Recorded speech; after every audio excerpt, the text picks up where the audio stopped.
I'm going to go over a Most Dangerous Game LT sheet with you guys and just give you a little context to the story. So these people in the exposition, I would say that Rainsford and Whitney are wealthy, right? They are big game hunters. They're traveling down south in the Atlantic, around South America. They're headed to Rio de Janeiro, but they cross paths with Ship Trap Island, and there's this kind of element of the supernatural here. This is Rio. But yes, they're planning to go hunting there. Now, big game hunting is really controversial. There's another map of Rio. And, okay, so this is Jimmy John from Jimmy John Sandwiches. I actually had his son in my class in Illinois, fun fact. And I got to meet him at parent-teacher conferences. He was so nice. He gave me a gift card for some free sandwiches. Delicious. So Jimmy John, you should know that, I don't know if he does this anymore, but he's a big game hunter. So this makes me extra sad. This was like 10 years ago. A long time before, the elephants are dropping dead from some unknown plague, if you've been watching the news. But he likes to hunt big game, and he will pay big money to go hunting in these poor countries. So here's another image of him. Oh, this makes me so sad with this leopard. So I just want you guys to think about, like, why would anyone go hunting? I mean, he's clearly not going to eat this leopard. To me, I think it's kind of like almost like a vampire like drive.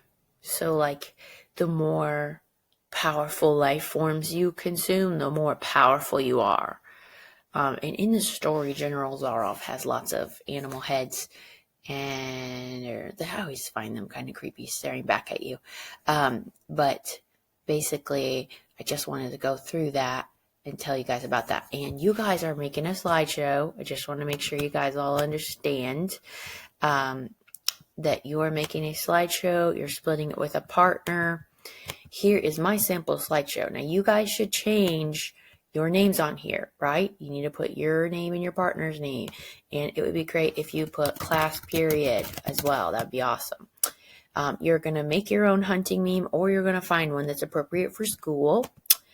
Slide 2, guys, I need you to label with your last name. That would be awesome. That way I know if you had a partner that wasn't helpful, they won't get credit for these assignments. So you need to pick your own character. You could do General Zaroff, Whitney, Ivan, or Rainsford. I did Captain Nielsen because I thought he's just such a flat, static character that, we really don't know that much about him, but we do know he's superstitious. He's a captain. He's kind of spooky, believes in ghosts, right? And so I tried to, I chose a telescope, obviously, because he's a captain. I chose this peg leg because it kind of fits the character archetype. Like, this character that's seen across culture and across time. No matter what, there's always like this super natural fear of like things that could happen on board of a ship, right? You guys have seen Pirates of the Caribbean. And so Aqua Velva, I thought that was funny because, like, I thought of water. I don't know. I feel like he has a monkey. I feel like he writes his wife at home. He keeps his picture of his baby. He's got this flask with an octopus on it, right? He's religious, so he has a crucifix to protect him, right? So these are just some of the items I picked to represent him. So when I see yours, you don't need to explain it unless I ask you, but just pick items that you think would fit your character. And you guys can delete all the items on this slide, right? And make your own slide. So each partner will make a slide for a character, and they will be different characters. Like if you do Whitney, which we don't know that much about Whitney, but if you do Ivan, then your partner does Rainsford. So delete everything off this slide and do your own slide here. And then your partner will do a slide with their last name, and they will put their character's name. Okay, next slide, Destiny's Child. Obviously I picked that song because in the story there's a survivor. He doesn't give up, right? I would just kind of address some of the lyrics and explain why that would fit my song, or why this would fit the story. Welcome to the Jungle. Yeah, that song. Why would that fit? Okay. Is it by AC/DC? Guns N' Roses? I don't even know. You can judge me all you want. I just don't know. So each student will choose at least 2 songs, and they will use their best writing. And change the background, you guys. Like, don't use the same color background as me. Ew. Change the font if you want. So slide 2, this is like playlist slide 2. Your other partner will choose 2 songs. Okay. Okay. Next thing. I did this slide for you. Okay. And it shows the exposition. I need to update these page numbers because these page numbers are from our old textbook, and I will do that right after this video. But you guys will do similar slides, but you need to choose 3 pictures per slide. You need to find a quote that fits the exposition, and you need to explain why this fits the exposition. So this fits the exposition because we find out that, this is the setting, right? They're in the Atlantic. They're traveling to Rio. That little baby tiger is so cute. Let's see what else. These people are wealthy, right? Early 1900s. So all these things are important for the exposition. I thought that quote fit that part of the story. Okay, rising action. This is when the characters face secondary conflict. So I'm going to address this in a second. Don't watch the rest of this video if you want to figure it out yourself, okay? Navigate away from the video now unless you want to know. Okay, I'm going to update this page number, but this is where someone faces secondary conflicts. Okay, being trapped on an island and either having to hunt or be hunted would seem like a secondary conflict. Just saying, okay? So one of the partners will do this slide. The next partner will do this slide. This is a climax. This is the most exciting part. And let me tell you, the main character, he has nerve. Dropping some heavy hints here. Make sure you have 3 pictures. Make sure you have a quote. Make sure you explain why that's the most exciting part. Usually during the climax, there's screaming. There's violence. Yes. You saw the SpongeBob video when they all ran out of the theater and they were all screaming, right? That was a climax. Very exciting part. Okay, following action. This is where things can go either way for the protagonist or antagonist. So was there a point in the story where we weren't really sure what happened to the protagonist? In like, we don't know who won moment? Yeah. You got to be on your guard for this one. Okay, so one partner's going to do this one. And finally, these last couple slides. So resolution, I'm going to just tell you, this is a last statement in the story. It's the last sentence of the story. Because we find out there's a release of tension and we find out who won that battle. 3 pictures, label with your last name. Okay, finally, one partner's going to do this slide and the other partner's going to do dramatic irony slide. Was there ever a time where something happened that was other than expected in the story? Another definition of situational irony is a reversal of fortune. So was anything going really well for a character and then, like, they lost all their luck? I will tell you that this whole thing happened because Rainsford was smoking a cigar. Just saying, kids, smoking's bad. Drugs are bad. I just want to make sure you understand that. Okay. Remember he leaned over the yacht to catch, So don't smoke, kids. Okay. And finally, dramatic irony. This is when the audience knows something that the characters don't. Is there a time where that happened? So one thing I know, but Whitney didn't know, right? I would say that when General Zaroff is standing under the tree that Rainsford's in, that is not dramatic irony because I think that, General Zaroff knew that Rainsford was there. So it has to be like maybe when Rainsford is setting a trap that General Zaroff didn't know about, right? So make sure you find 3 pictures. Guys, don't Google most dangerous game, dramatic irony. No. I want you to find 3 creative pictures that either go along with the story or they're like funny about irony, okay? And they fit the definition.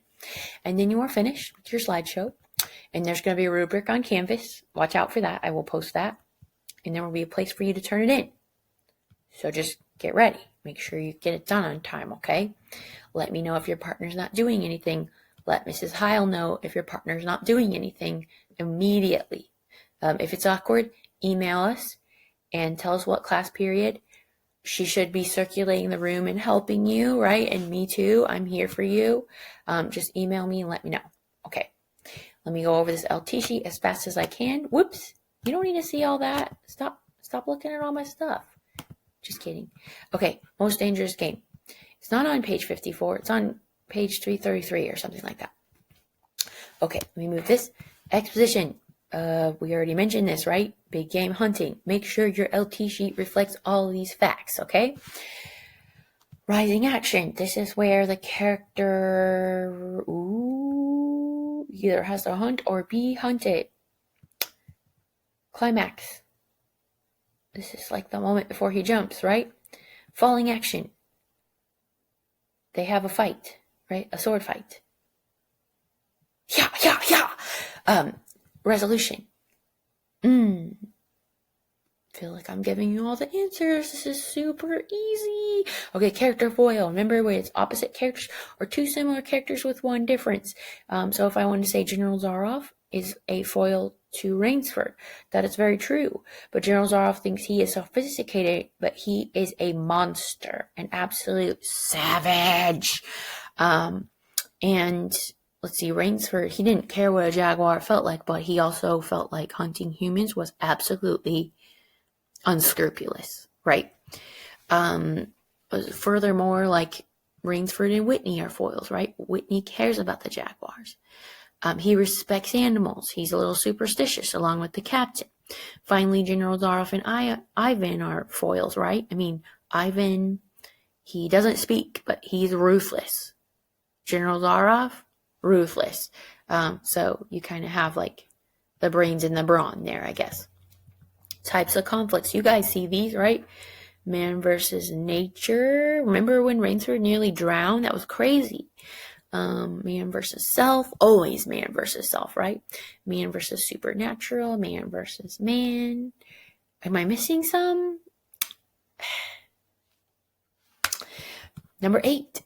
What's our main conflict? Well, he's trapped on an island. He either has to hunt or be hunted, right? Number 9. What's the narrative point of view? Okay, this is a big one. This is on the final.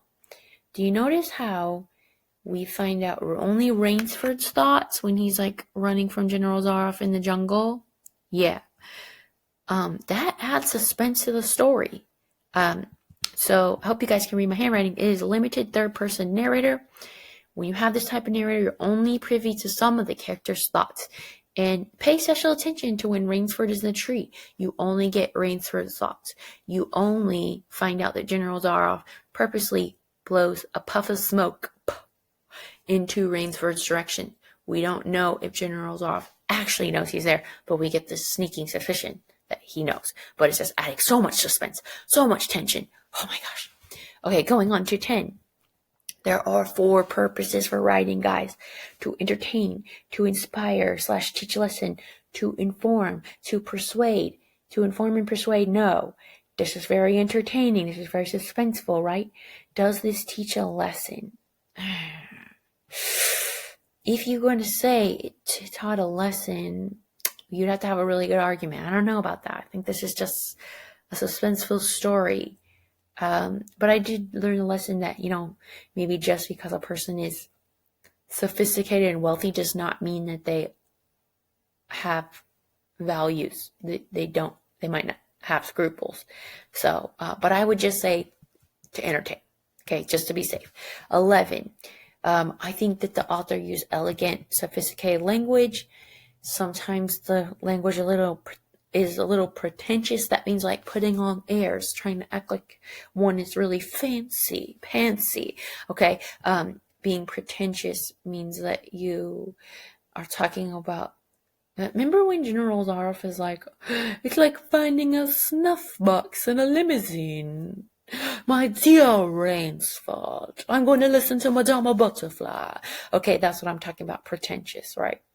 He tries to pretend like he's worldly, and yet he's a savage. And when I met General Zaroff for the first time, he was very Dracula-esque, right? He had pointed teeth and dark eyes, and he invited Rainsford in, and that's very Dracula. So this story probably was inspired by that story, I imagine. Okay, round dynamic. Always round dynamic.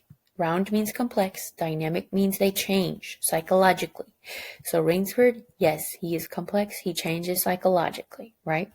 There's a lot of psychological changes he goes through. Whitney, maybe he's complex, but I didn't see him undergo any psychological changes in the story. Flat and static, Ivan, he's just a giant. He's ruthless. He's cruel, right? He wants to torture people. He's not complex, and he doesn't undergo psychological change. Finally, General Zaroff, he's just purely evil, right? He's complex, but I don't think he underwent a psychological change, so I'm going to go with static there. This is probably like the thing that students most ask me about on this paper, besides the last three. What's a theme in the story? Maybe the tables can turn at a moment's notice. Like, so, General Zaroff, he was at the top of the food chain, and then we find out in the resolution that he lost, buddy. Another theme is, even people who claim that they're sophisticated and they're wealthy and everything are capable of unimaginably disgusting things. Like, think about in the news, this Jeffrey Epstein fellow, like, he's wealthy, he has all kinds of powerful friends. He's the most disgusting human being in the world, okay? He was killed, or he died or something. But, that just shows you in today's world, like, we find out, that people, just because they're wealthy, does not mean that they are civilized. Okay, situational irony. What was other than expected, right? Verbal irony. Oh my gosh, I need to make a pun right now. I crossed this out. But if I was going to make a pun about this, this is so stupid. Rainsford needs to make like a tree and leaf. See what I did there? Okay, that's bad. It's a jungle pun. Okay, well, I tried. Dramatic irony. Again, this isn't a very good example, but I know that at one point Rainsford falls off the yacht, right? But Whitney didn't know. Nobody on the yacht knew, right? At one point we knew that Rainsford was setting all these cool traps, like a Burmese tiger pit and a Malay man catcher. And do you think that General Zaroff knew? Do you think that Ivan knew? No. So 16, I would fix this. I would say, you can rewind this video if you want, but I say, we kind of, sorry, I had a senior moment. We kind of know what Rainsford is thinking, right, and doing when General Zaroff and Ivan don't. 17, I noticed that there's so much personification on the island. It makes the island seem alive and almost like it's against Rainsford. So it says, the sea licked greedy lips in the shadows. And this is like when Rainsford's trying to swim to safety. This makes it seem like the sea is evil, like it wants to eat him alive. What's the effect of that? It's very creepy, right? Perhaps the island is evil. We don't know. No, we do know. It's just General Zaroff. I don't feel like nature is evil. Finally, dialect. Dialect is language that is... Okay, so it's usually... you use dialect when you're from a different area. So we don't speak like this. We don't say, it's rather a good lot, I think. It's rather droll, right? I also noticed like a lot of Russian words, said that Ivan was a Cossack. It says that they ate borscht. So what is the effect of this? Well, the first thing I mentioned, with rather good lot, I think I say, it shows a British dialect. It shows us this guy's sophisticated. At least he thinks he's sophisticated. The Russian dialect suggests that Ivan and General Zaroff are like dangerous, because during this time, I'm sure there was like a little distrust against Russia. Still is. But I would say also, like, it shows that General Zaroff is well traveled. He has these foods on his table that are from different parts of the earth, and it just really does show that he is wealthy and he has access to a lot of things that we don't. I've never had borscht, have you? Well, good for you. Finally, dialogue. There's a very dramatic moment where Rainsford says, civilized, and you shoot down men. I chose that. These page numbers are incorrect, but so you don't have to add them. But this shows that there's definitely like a foil between these men. Like, General Zaroff is a monster. He's a maniac. And Rainsford, I think he's starting to feel compassion for the Jaguar. Finally, word choice. Okay. In this case, I guess like the word choice, what could I say? I feel like this would fit the dialect more, but word choice. I might say, like the word yacht. Okay?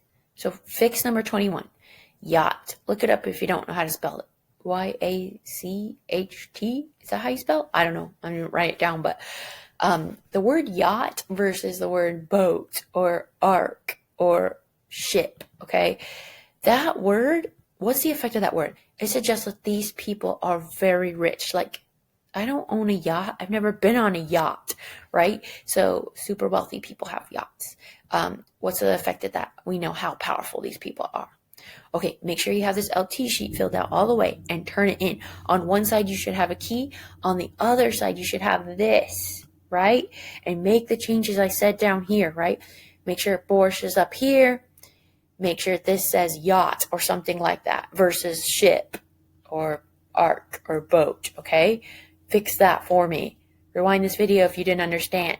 See you later. It's good to see you. Can't wait to meet you. I probably mentioned this already, but I just had a baby a couple months ago, and she's amazing. I love her. But I need a little bit of extra time to find a, proper babysitter for her. She's amazing. But I can't wait to meet you guys. I feel very left out and isolated right now, and I'm going to have to get to know you at first through your projects and all your assignments. Okay, bye.